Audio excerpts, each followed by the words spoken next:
I think it's so important to know that health isn't just about what you are getting out from a blood test or, from standing up on the scale. It's also about how we feel about ourselves, like that mental health and, that emotional health that we feel towards ourselves is really important.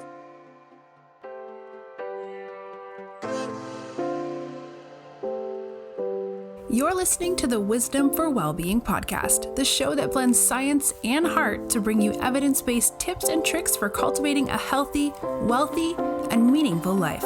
Now, here's your host, therapist, yogi, and fellow full life balancer, Dr. Caitlin Harkis.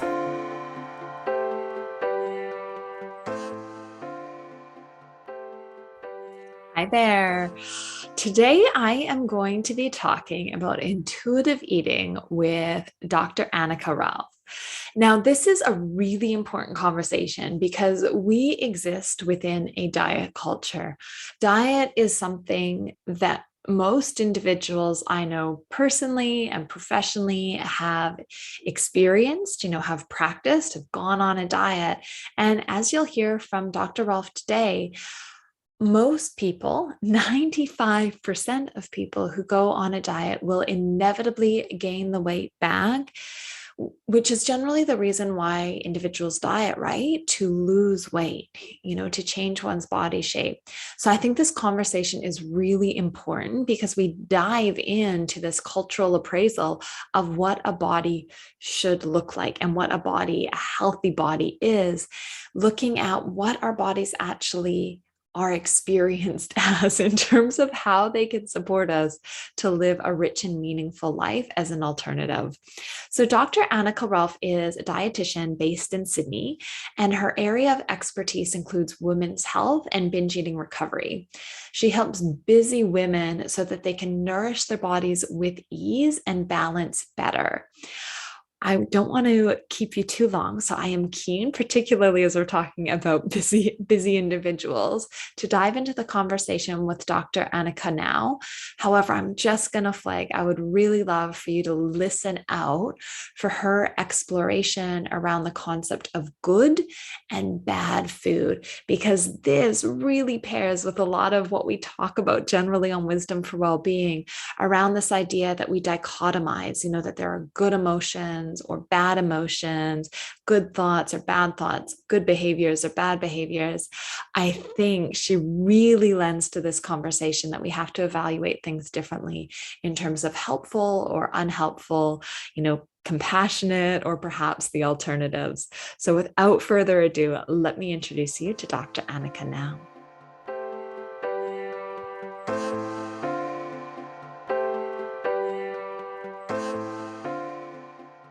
Hello, Dr. Anika. Welcome to Wisdom for Wellbeing. I am really delighted to be with you here. And we're both in Australia, so this morning in both of our respective locations.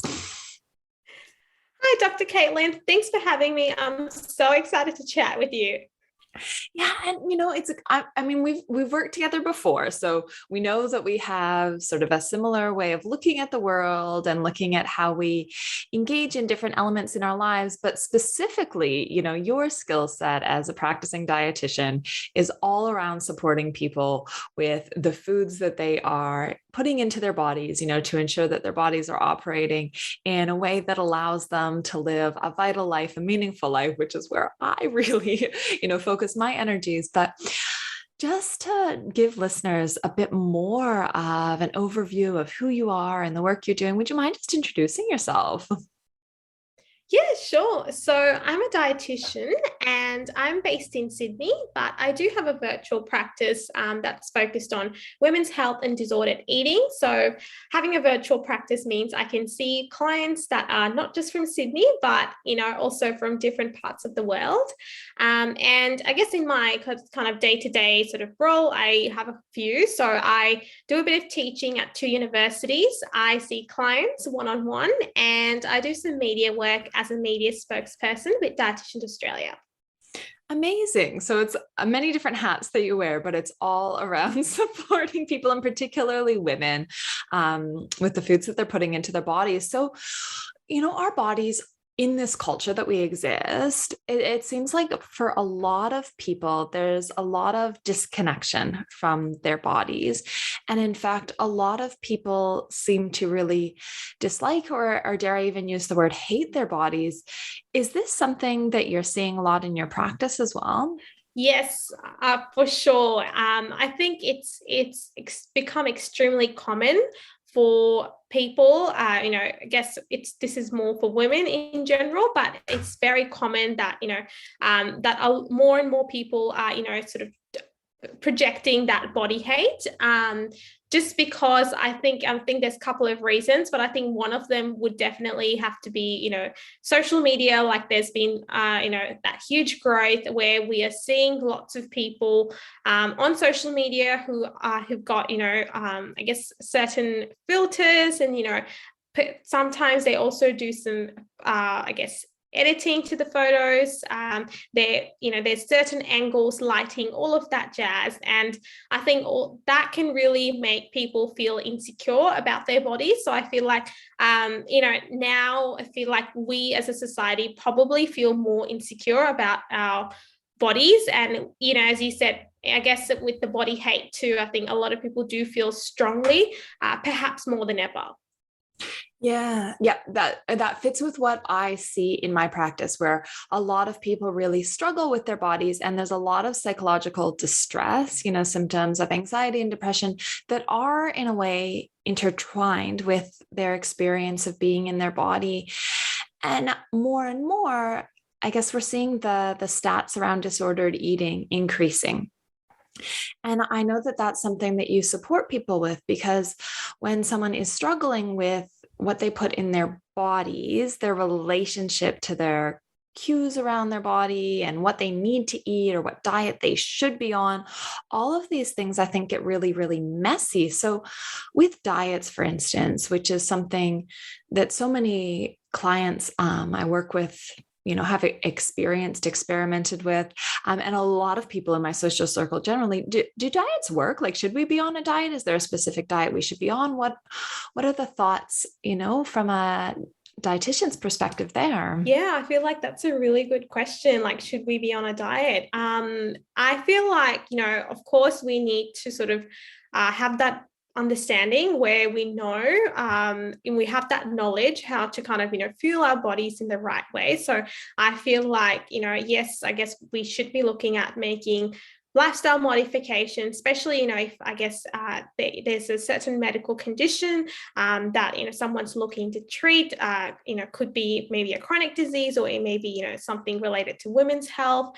But I think in terms of going on a restrictive diet, I feel like that's a different story, because it's really that restrictive dieting that can I guess there's that gray line between dieting / restrictive dieting that a lot of people do, and then disordered eating can very much sort of go into that disordered eating arena. So I think we really need to be careful about the way we think about food, or I guess how we are seeing food, because a lot of people see foods as good and bad, and they've got that mindset around certain foods have to be I must only eat clean, clean again in air quotes, and good and bad in air quotes as well. So I think it's really important about the language we use when we're talking about food.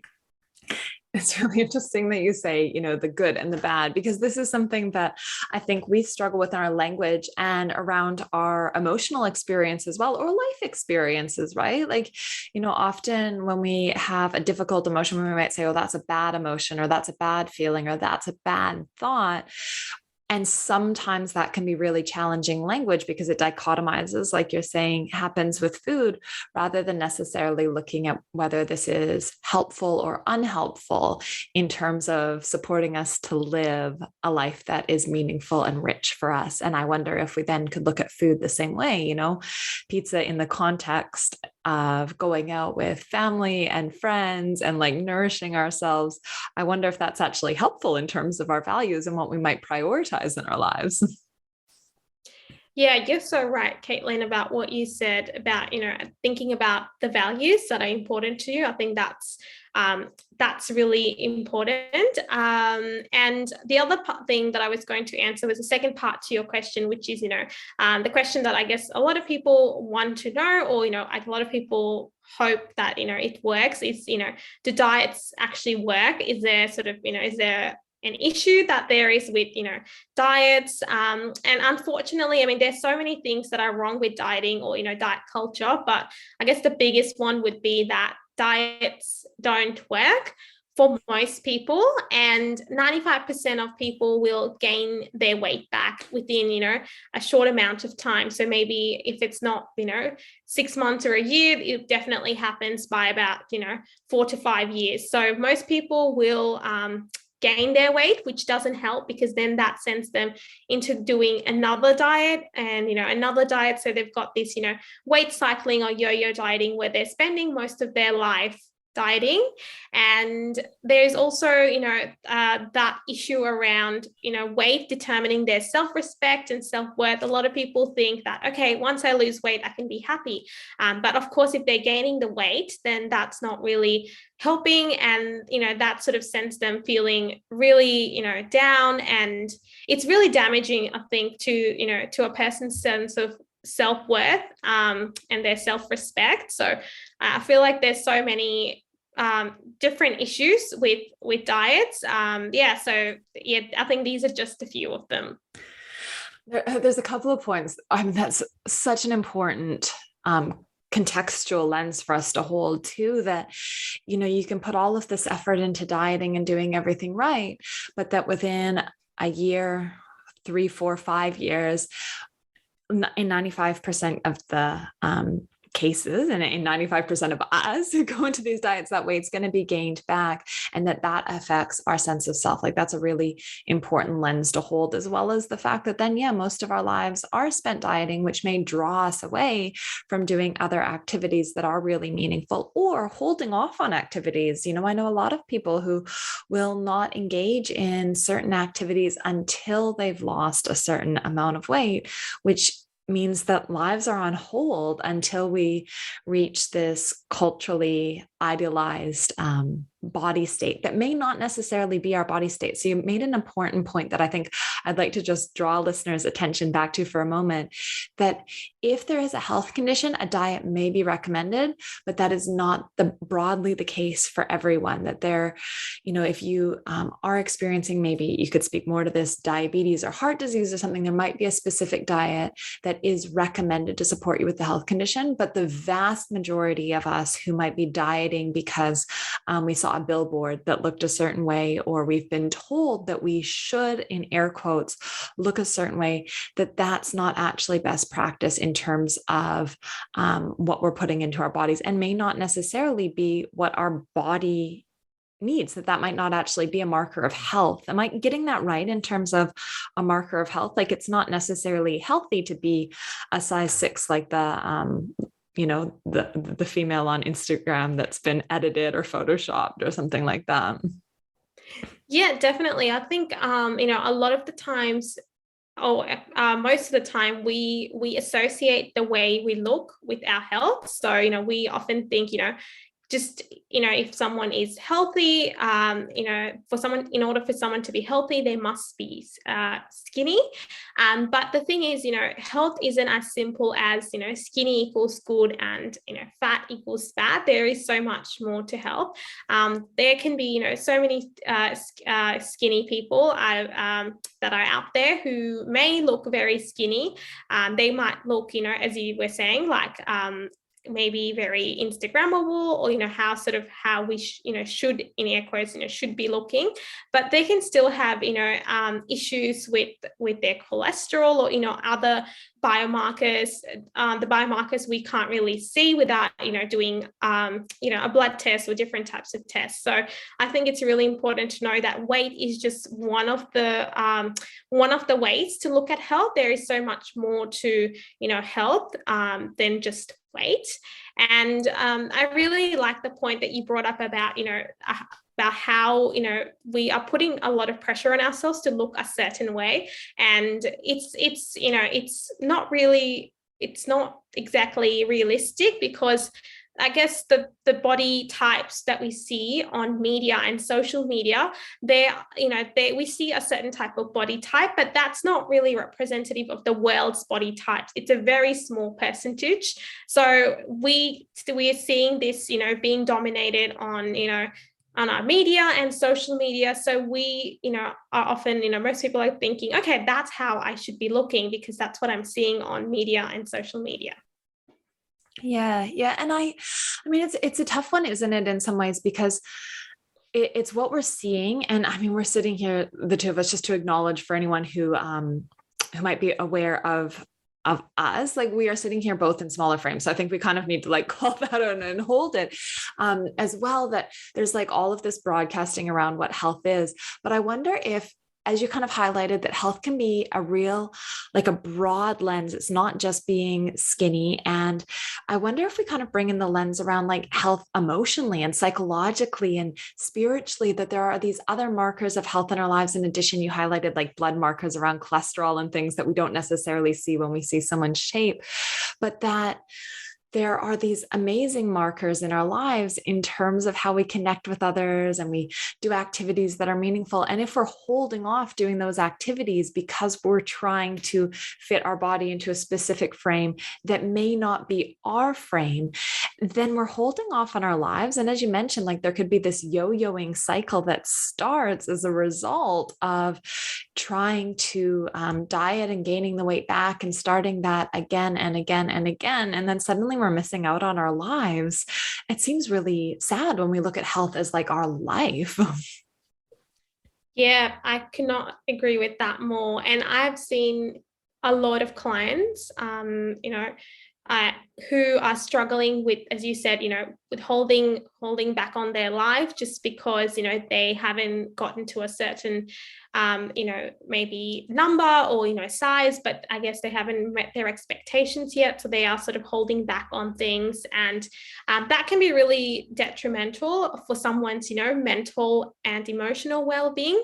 I was just sort of referring to the more of the clinical, I guess, biomarkers of health.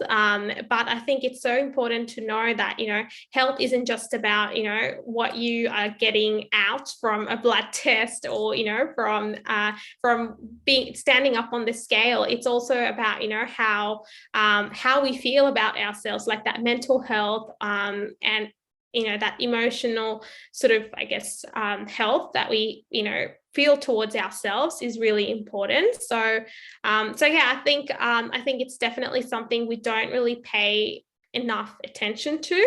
And also with people who do, who do go on diets, research has shown that they're 6 times more likely to develop an eating disorder. So these are people who are just dieting moderately, so not sort of severely, just sort of, here and there. And those who are severe dieters will have an 18-fold risk of developing an eating disorder. So that's really huge. And it just goes to show that, the harm that comes with dieting. Yeah. And eating disorders are so impactful in terms of quality of life and also life outcomes. For some eating disorders, they're very risky, in terms of our mortality rate. So talk to us about this diet culture. Like, what is diet culture? Because we're clearly existing in one. Maybe you could give language or words to the experience that we're having and what we're seeing.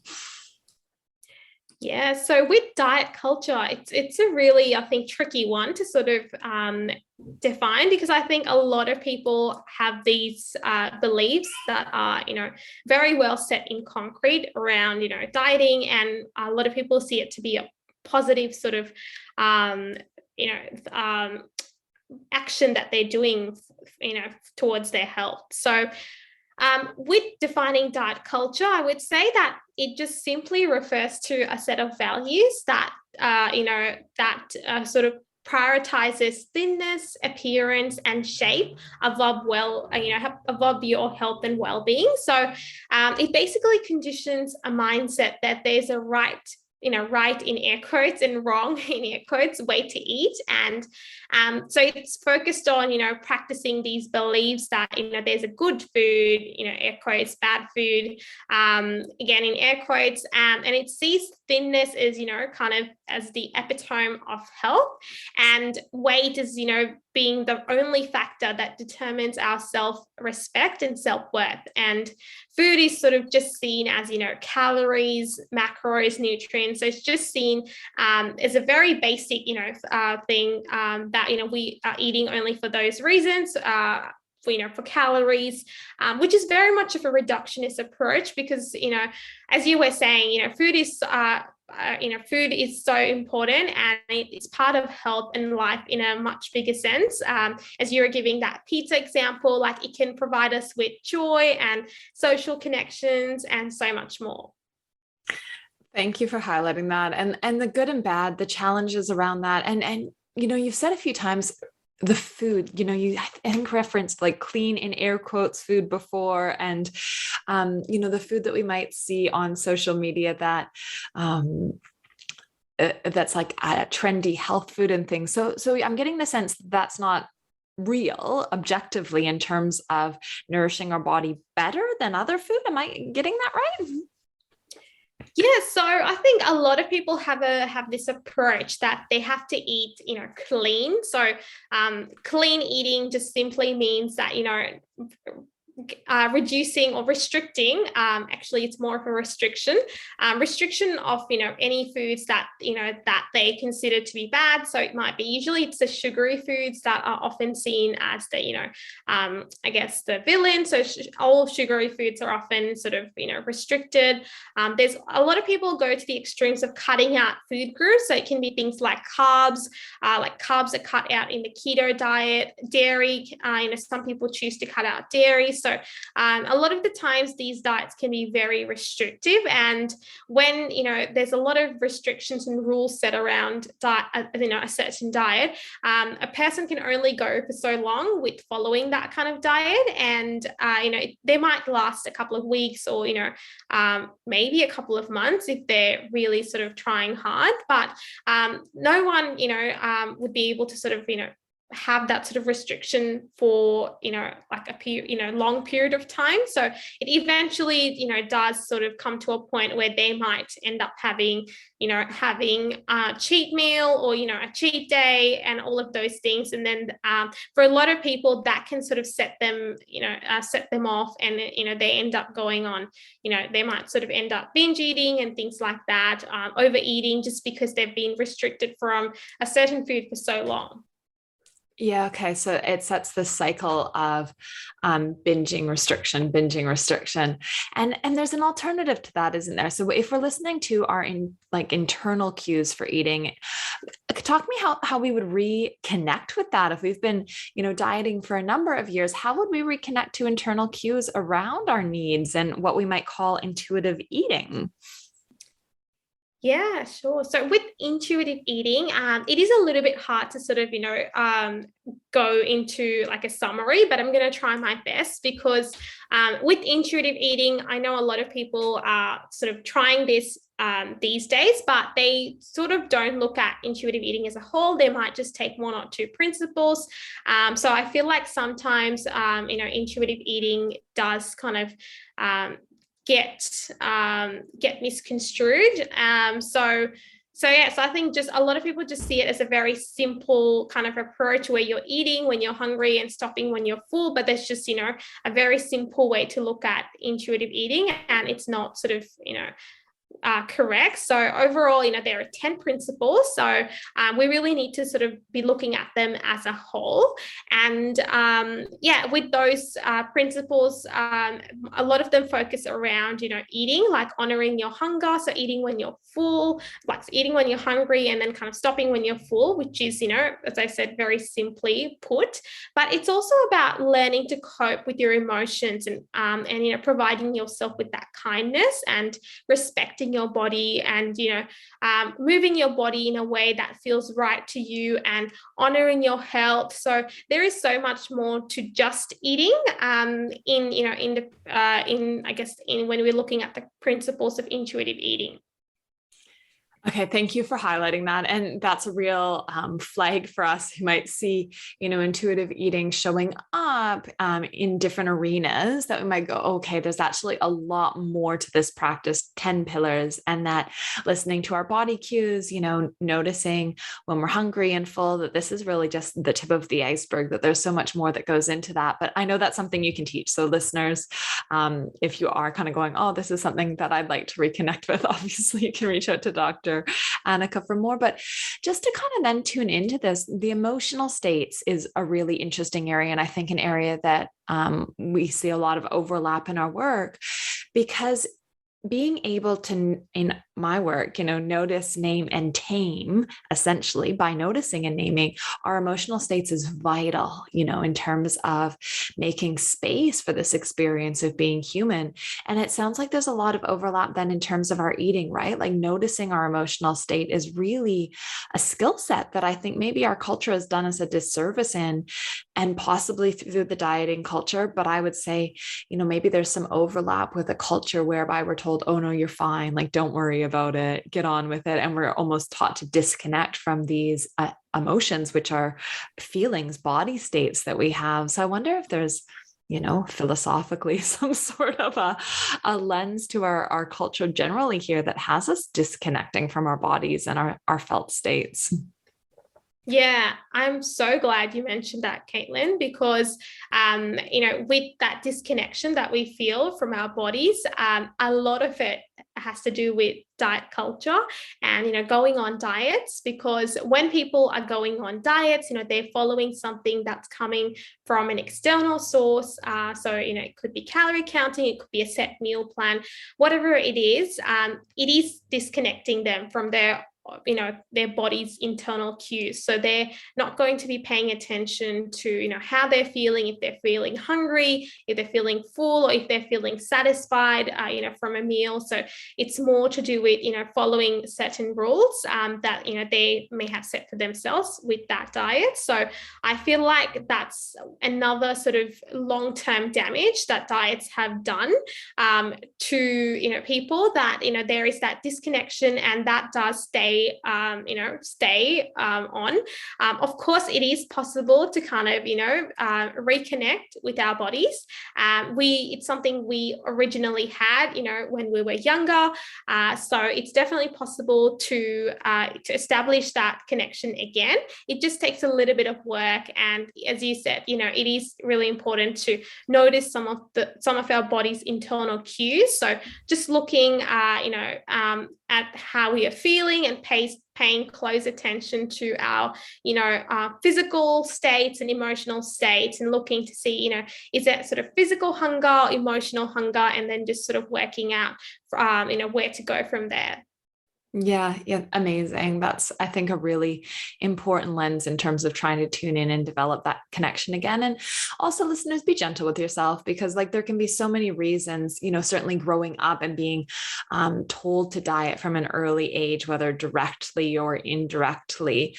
But also we might tune out from our bodies due to histories of trauma or other difficult things that we've experienced in our lives that are in no way our fault. The challenge is that this is where we're sitting now with this body, this experience, and figuring out how we kind of move forward with that. While it's not our fault that these things have happened, we're at this place where we can go, okay, well, what do I need to do to empower myself to live the best life I can from this moment in time? And that might mean seeking psychological support around trauma, seeking dietitian support around reconnecting with our body and cues, and figuring out how we nourish ourselves and how we exist in this in this diet culture. How do we, Dr. Anika, kind of move towards a non-diet approach? There's 3 A's that can help us start to tune out diet culture, because I think we actively need to tune it out, don't we? We certainly do, Dr. Caitlin. So I think with diet culture, we know that there is not going to be, any place in the world we can, where we can just go to sort of hide from it, just because it is, sort of everywhere, unless, maybe someone chose to kind of live on an island on their own, but it's certainly very much there in our society. So I think at the end of the day, we need to kind of learn to live with diet culture. And as you mentioned, a lot of people have past trauma, which really, has a heavy sort of impact on their, current day-to-day life. I've seen lots of clients who carry on that past trauma that they've, had from, their teenage years, and it's sort of been carried on for, many years or even decades. So I think it's really important to sort of work out, okay, that sort of was in my past, but what can I do from this, this moment forward? What can I do in the present? And this is where the 3 A's can really sort of come in handy to process, maybe, process diet culture, or even to start to tune out from diet culture and just quietening that noise that, we get on our social media from people, our circle, our family, friends. And the first one would be the change of, sort of it's working on building that awareness. So there's 3 steps. So the first one is awareness. So this is where I guess we're sort of looking at educating ourselves and really giving ourselves the gift of knowledge. So, trying to work out why the actions we took in the past didn't work for us. Just, seeking that explanation, or just seeking some kind of, support around, what it is, why didn't something work? Because a lot of people are still wondering, why, when they dieted like 10, 20 years ago, why didn't it work? So I think it's really important to kind of seek some answers, because it does help. It does provide us with some comfort in present day. So, giving ourselves, the knowledge, and really providing ourselves with, that self sort of learning. And the next step would be acceptance. And this is where you are sort of looking to, acknowledge or accept any mistakes. So anything that, they have made in the past, any mistakes, just knowing that it wasn't your fault. It was simply because, you didn't know any better. So just sort of, coming to that place of acceptance. And then the last one would be taking action. So that's sort of the 3rd A, being action. So writing down how you might be able to do things differently now, and how can you offer kindness to your body and still create healthy habits of showing up for yourself. So that's sort of more, coming back to present day and working out some strategies to go from here. I love that kindness to yourself, that kindness to ourselves can mean healthy habits, that this doesn't mean that we're sitting around going, oh, well, there's no like clean food or good food, so I'm gonna, sit around and eat potato chips 100% of the time. It's like, well, what's kind to my body? And sometimes it might mean having the potato chips, and other times it might mean making a salad or having a juice. That it's about tuning in and offering yourself nourishment by the sounds. Yeah, I think it's so important to look at food as, it's something that nourishes us, and, the benefits that we can have, like from foods in terms of, nutrients, and also how it can make us feel good about ourselves. So I think it's just important to look at, making sure that you are getting adequate nourishment from food, and, it's a balanced diet. So, that person is not going to be having any deficiencies, and, they're sort of just feeling well mentally, and not feeling like they're starved, or, they're not sort of, deprived from any foods that they would really want to eat. So they have the energy to show up in their lives and ensure that their life is rich and meaningful, and that they're creating the legacy they choose to.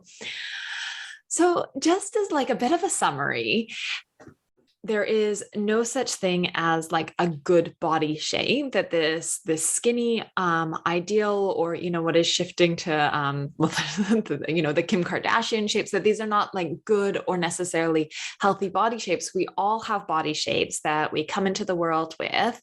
And dieting does not make us a better person in terms of being more healthy, that a lot of these diets we're leaning to can be really restrictive in nature and may actually lead us to gain back the weight that we may potentially lose through the diet within a fairly prompt time frame, putting us into this yo-yo dieting circle, which impacts our sense of self and may lead to us dieting for years of our lives, taking us away from other opportunities or holding us back from the life that might be rich and meaningful for us, depending on our values.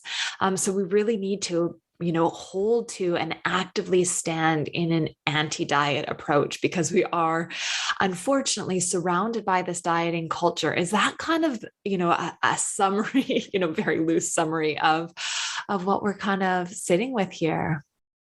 Yeah, that was so well put, Caitlin. Yeah, definitely. That was a really great summary. And yeah, I think at the end of the day, what you were saying before, it's coming back to kindness. It's coming back to having, having that sort of body gratitude, or, looking at, practicing self-care, or, doing things that feels right for us. Because, when it comes to, feeling, I guess having that positive relationship with ourselves, it's really important that we come from, a place of respect, rather than, hate or shame, those sort of negative connotations. And, a lot of people talk about, body, a body love, but I think it's really hard for us to kind of be reaching that. So I think we just need to sort of work on just being kind to ourselves, and just looking to kind of start with practicing body neutrality,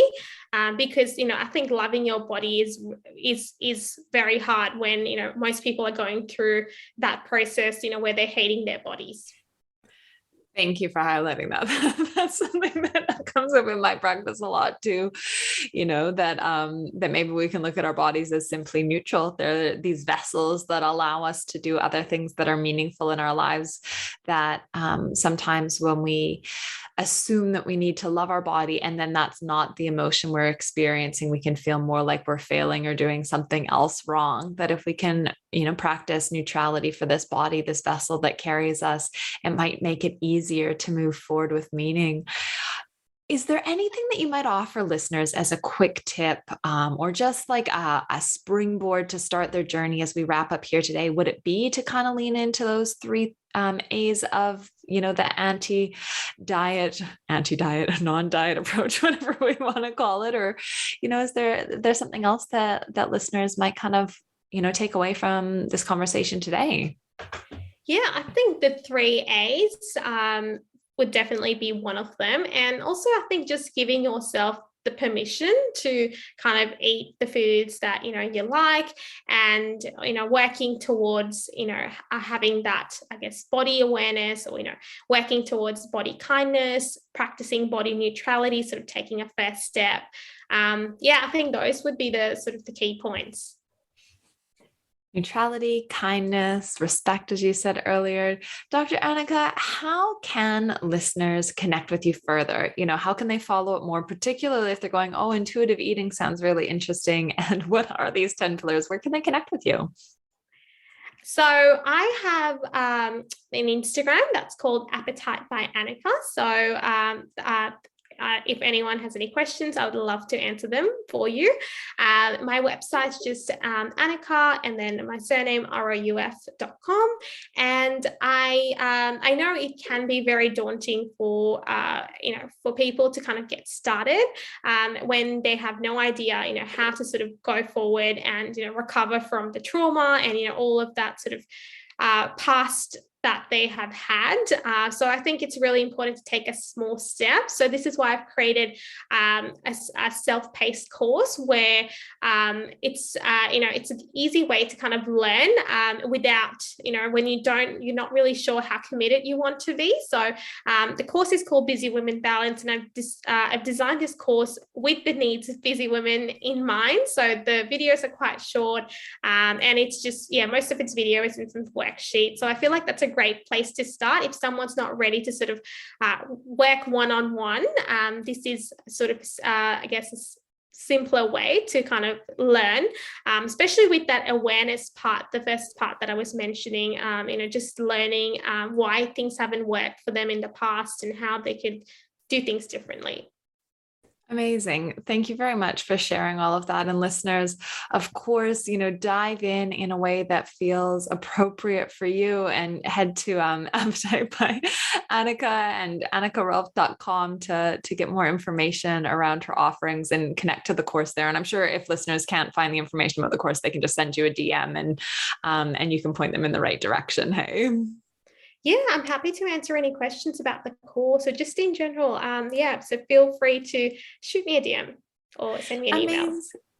Thank you so much for your time. And listeners, I'll put all of the links in the show notes as well. So if you're driving and haven't got to write it all down, it will all be in the show notes. Dr. Anika, thank you so much for your time and for your wisdom today. I think this is a really important conversation because given that we are existing in diet culture, it permeates everywhere. And I've experienced it myself, to acknowledge the experiences that I've had in the past that have been really difficult and haven't necessarily led me to a vital life or my, healthiest version of myself, in the sense of health being multifaceted and multi-domains. So thank you for sharing with us all. I think this was a really important conversation. Thank you, Dr. Caitlin, for having me. I really enjoyed chatting with you.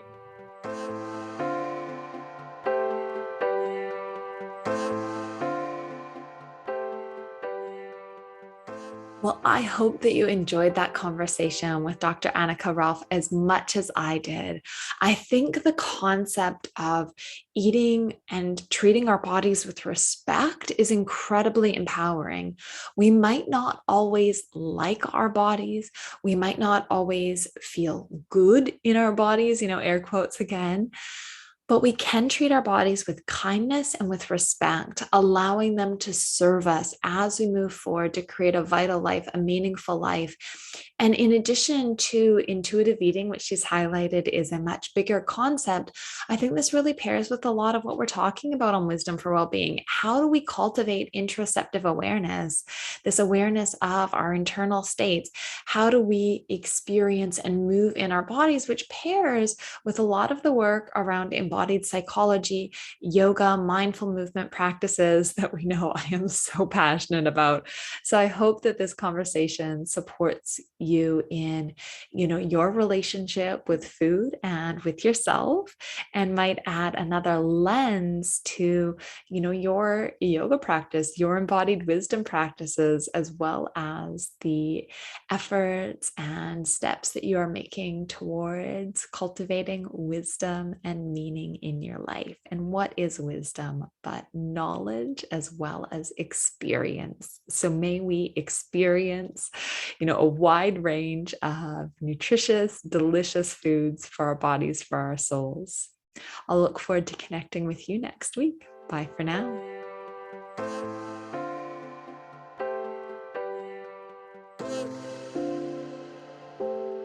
Thanks for joining us this week on the Wisdom for Wellbeing podcast. Please visit drcaitlin.com to connect, find show notes, other episodes, and to subscribe. While you're at it, if you find value in the show, we'd appreciate a rating, or perhaps simply tell a friend about the show. Wisdom for Wellbeing is not a substitute for professional, individualized mental health treatment. If you are in crisis, please contact 000, your local emergency number if you are outside of Australia, or attend your local hospital ED.